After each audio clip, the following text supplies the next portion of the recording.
Does your wealth align with your values? In what ways does your wealth affect your decision-making? How does wealth impact your family dynamics? These are the big questions we'll help you answer on your road to wealth savviness.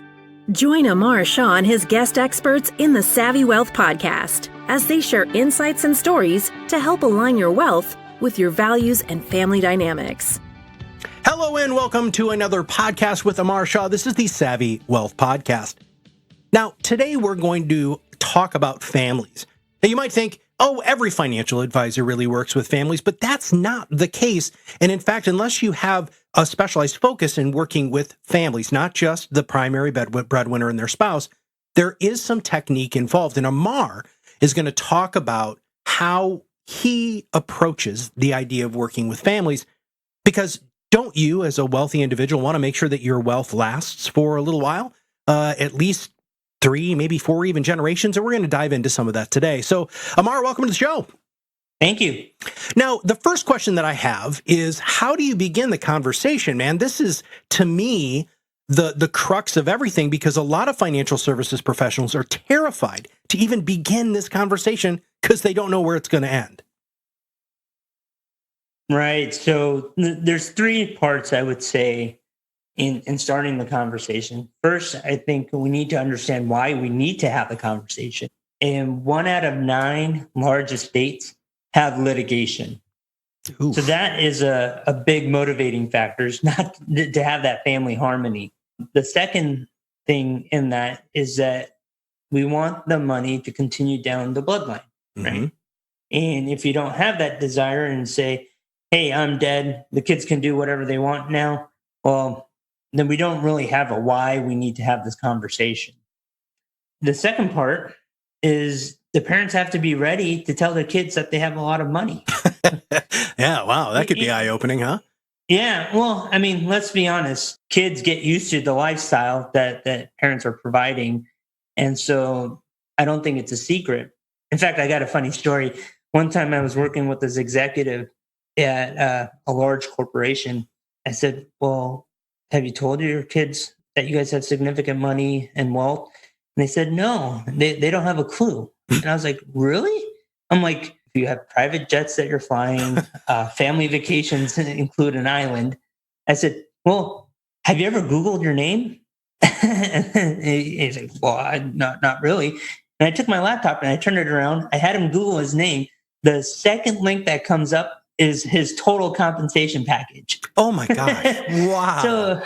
So like a lot of this stuff, as private as we try to make our lives, if you're working for a Fortune 500 company, a lot of this stuff is already public. Yeah. I would say kids or children really don't know till they know that it's kind of like a balloon. The larger the balloon gets, the more that they don't know. It definitely has to be a point in time where the parents, either the matriarch or patriarch of the family, feels comfortable letting their children know. Now, when it comes to beginning this conversation, you actually have some parts involved with this. So let's talk about where you start with the conversation. Yeah, and that's exactly where I was going to go. So the third part, the final part of this, is that we start with the values exercise. In the values exercise, what we're trying to identify is, what do the children find valuable? Like, what are their values? And then we frame that with a goals-based exercise and say, what are your goals? We do that because then we can say, hey, this is what they find important in life, and then what they value, and then here's what they want to accomplish in life. And then we try to mirror those two together, and then we ask questions around, what are they doing to make that a reality? And sometimes from there we go down the path. And every family is different, so I don't want to say this is the conversation structure that's true for every family, but eventually you get to the point where you ask the children, where do you see your parents' wealth in this picture? Or how do you see your parents' wealth influencing your ability to do these things? And if you didn't have the ability to do these things that you value and achieve, then we also go into a detail of asking, if you knew you had the ability to do all these things, what would you do to protect it? Because there's a lot of, once you get the positive feedback, you also have to say, hey, these are things that are going to come in your way. And these could be and just joking here, saying in-laws, outlaws, Sure, predators, and so forth. So there's a lot of people that when they see money make you a target. And we want to make sure that the kids understand, or the children understand, that there are things that they need to do. There are decisions that they need to make to protect the money. Some of it is making sure the money that's in a sole and separate trust stays in a sole and separate trust. Over time, there are going to be other people that influence your children. And we want to make sure that they have a good sounding board to get back to what's important to them, what are their values, and what are their goals. The second part is in this conversation, and mind you, this is a family conversation. So mom and dad are there hearing their children's responses. As I turn to the parents and say, well, how do you see your wealth helping your children? You'll get a range of responses. And I think the biggest thing here is to open up the family to have that dialogue. And it's a process. That first dialogue is not going to be perfect. Some people may get their feelings hurt. Some people say, hey, this is the worst idea. But what I found is the second and third meeting is really when the conversation becomes, all right, how do we as a family make this happen?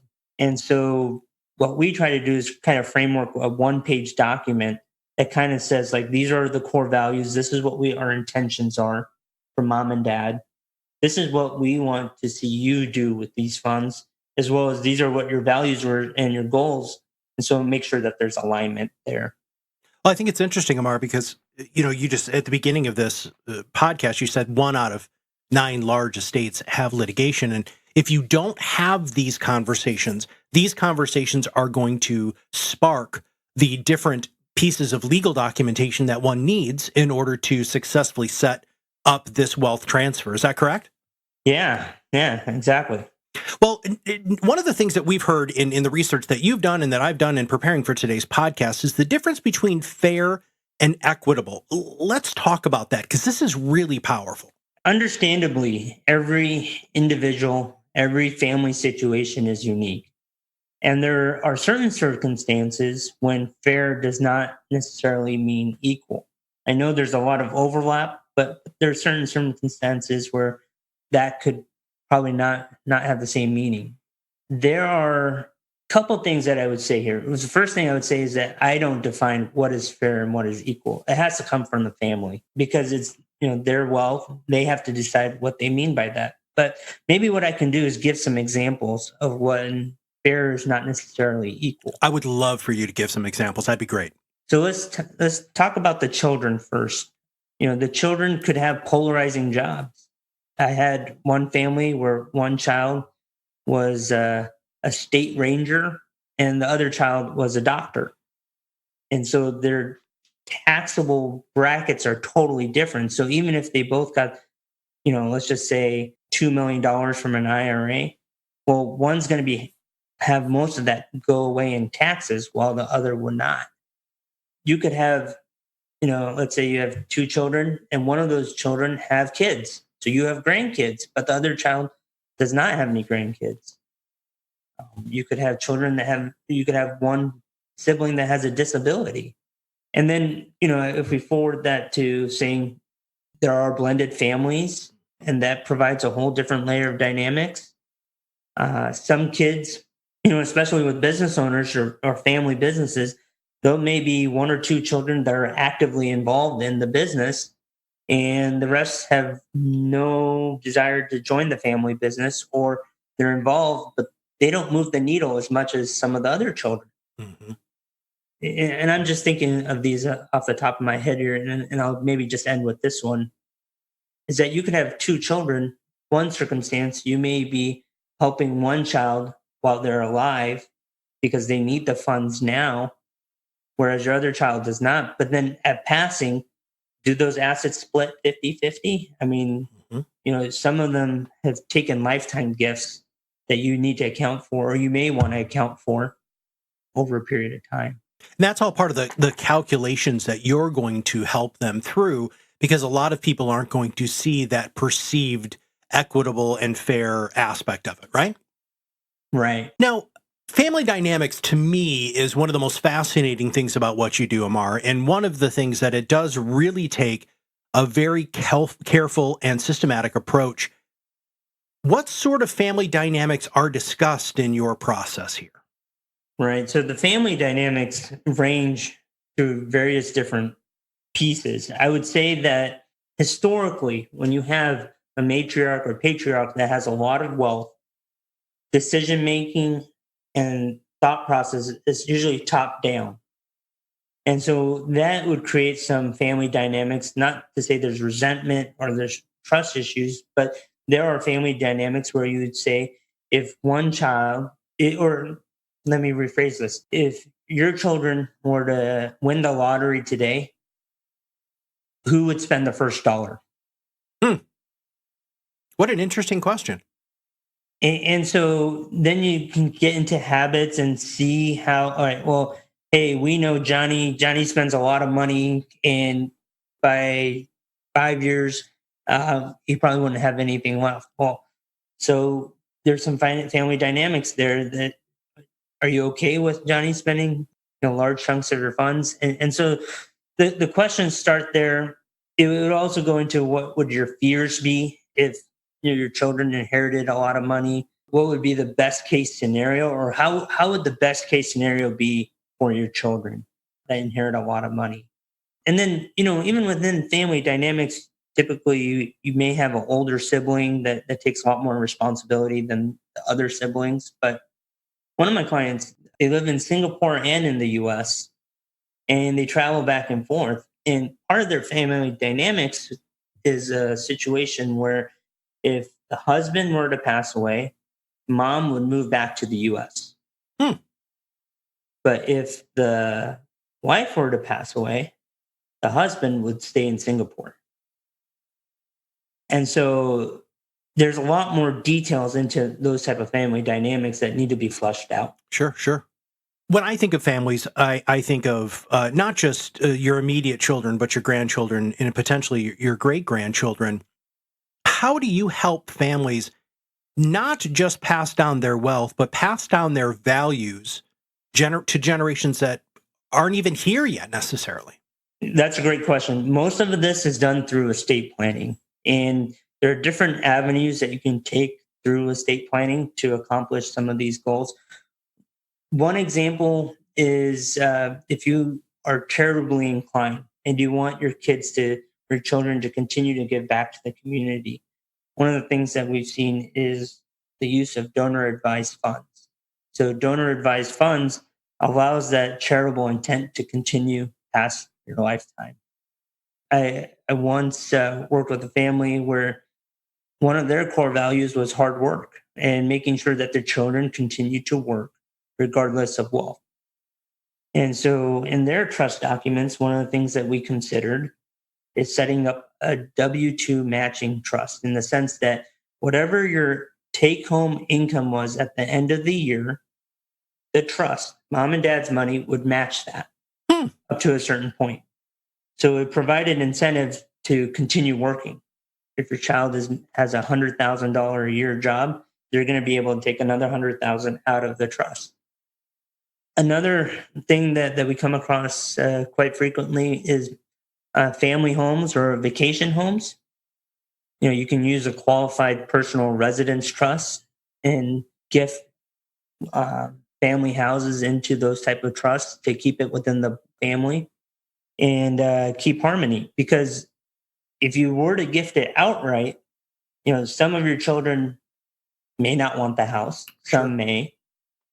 The ones that may, some of them may not be able to afford to keep the house. And so, like in San Diego, we have Coronado Island. And Coronado Island, before the Coronado Bay Bridge was built, there were houses that were sold for about $30,000 to $50,000. Now you fast forward to today, those same houses are worth $4 to $5 million. And so that cost basis is very low.